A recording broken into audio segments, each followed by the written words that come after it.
Focus Retail, le pitch de la start-up. Jonathan Dory, vous êtes le fondateur de LiveCrew que vous avez créé en 2020 à Station F.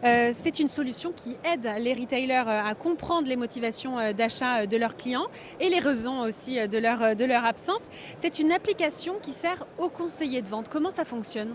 Voilà, exactement. Donc en fait, l'idée, c'est que le conseiller de vente, il sait énormément de choses et notamment, il sait pourquoi 80% des visiteurs repartent les mains vides. Aujourd'hui, dans le retail, on sait uniquement ce que les gens ont acheté et éventuellement pourquoi, mais on ne sait rien des gens qui sont partis les mains vides. Donc notre app permet au conseiller de vente de pouvoir transmettre sa voix au niveau du siège. Et donc en fait, le conseiller de vente, il interagit des dizaines et des dizaines de fois par jour avec des visiteurs. Et malheureusement, le siège ne sait pas exactement ce qui se passe. Il entend des bribes d'informations, des anecdotes. C'est un peu comme quand on laisse notre panier en suspens sur le e-commerce, sauf que là, c'est vraiment dans le commerce physique, essentiellement. Ouais, c'est exactement ça. En fait, ce qui m'a frustré quand je travaillais par le passé chez Samsonite, j'étais directeur général au niveau Europe, ce qui me frustrait, c'est qu'on avait en e-commerce énormément d'informations sur tous les points de friction des visiteurs. Donc on arrivait à booster la conversion tout simplement en identifiant des points de friction, que ce soit au niveau du paiement, que ce soit au niveau des pages produits, etc. Et en retail physique, malheureusement, et ça représente encore plus de 2/3 du chiffre d'affaires, en retail physique, on n'a aucune information sur les frictions des visiteurs. On ne regarde que notre chiffre d'affaires et l'autotransformation, alors qu'en fait, il y a énormément d'informations à les récupérer au niveau du point de vente. Vous avez pu, alors on va parler des secteurs, des entreprises avec lesquelles vous travaillez, mais quelles sont les principales frictions justement dont vous parlez ? Ouais, en fait, il y a 3 frictions principales au niveau du consommateur. La première, c'est qu'il ne trouve pas le produit qu'il cherchait. Donc tout simplement, si c'est du prêt-à-porter, c'est votre taille qui manquait, c'est le modèle, la couleur. Après, ça peut être aussi le prix. Donc tout simplement, il a l'information du prix sur votre site web, mais aussi des pure players, sur Amazon ou d'autres. Et donc il va pouvoir comparer très facilement le prix et il risque d'avoir une friction à ce niveau-là. Et la troisième chose, c'est les fonctionnalités du produit. Donc c'est-à-dire qu'il n'a pas aimé une certaine fonctionnalité. Si on parle de cosmétiques, ça peut être au niveau d'une crème jour par rapport à sa peau, etc. Mais il ne va pas aimer le produit. Donc nous, on va classifier sur ces 3 problématiques-là toutes les frictions que le visiteur a pu rencontrer pour aider les équipes produits d'une part à développer des meilleurs produits, les équipes achats à placer des meilleures commandes et bien sûr aussi au niveau du pricing, d'avoir des meilleures campagnes de prix. Et de quelle manière ça aide les conseillers en direct sur leur point de vente, dans leur relation justement avec les consommateurs ? Alors, en fait, dans le cérémonial de vente, on n'est pas là pour changer le cérémonial de vente. Le vendeur va continuer à faire son cérémonial habituel, mais quand le client est reparti, il va répondre à un questionnaire rapide sur LiveCrew, ou en vocal, ou en cliquant.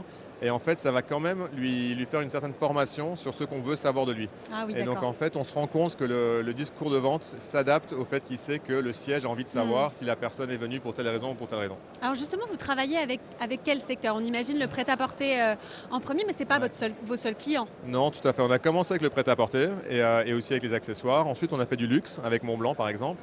Et maintenant, on a un tout nouveau secteur qui tire vraiment beaucoup notre chiffre d'affaires vers le haut, c'est le bricolage. On a commencé avec Leroy Merlin. On ne pensait pas du tout que c'était un secteur absolument pour nous parce qu'on sait que les conseillers de vente sont très occupés. Ils parlent 200 fois par jour à des clients.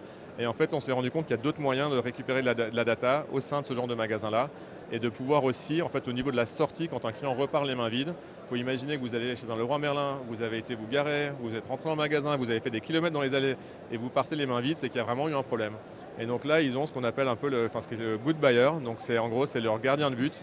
Quand finalement, quand même, il a réussi à passer, pourquoi est-ce qu'il faut quelqu'un pour essayer de le récupérer, de le renvoyer en magasin ? Alors vous avez levé 650 000 € il y a 2 ans maintenant.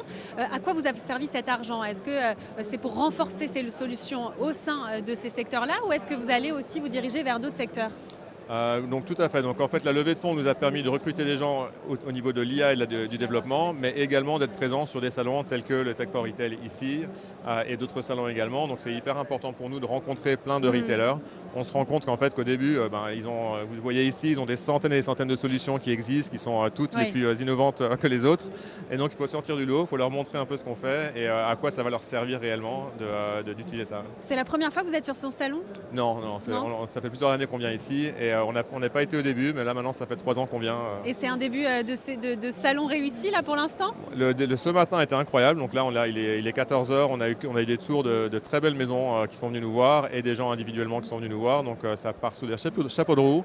Et on est nominé aussi à l'Awards de la meilleure innovation demain, donc on est content en termes de visibilité. Une belle édition pour vous. Un mot aussi sur l'intelligence artificielle, Ouais. puisque vos solutions, puisque vous en avez plusieurs, utilisent toute l'intelligence artificielle. Oui, il y a différentes manières dont on utilise l'intelligence artificielle. La première, c'est sur du speech to text. Donc en fait, comme une note vocale, vous allez pouvoir parler à l'app LiveCrew pour dire, voilà, il y a une femme de 25 ans qui cherchait ceci, qui n'a pas acheté pour telle et telle raison.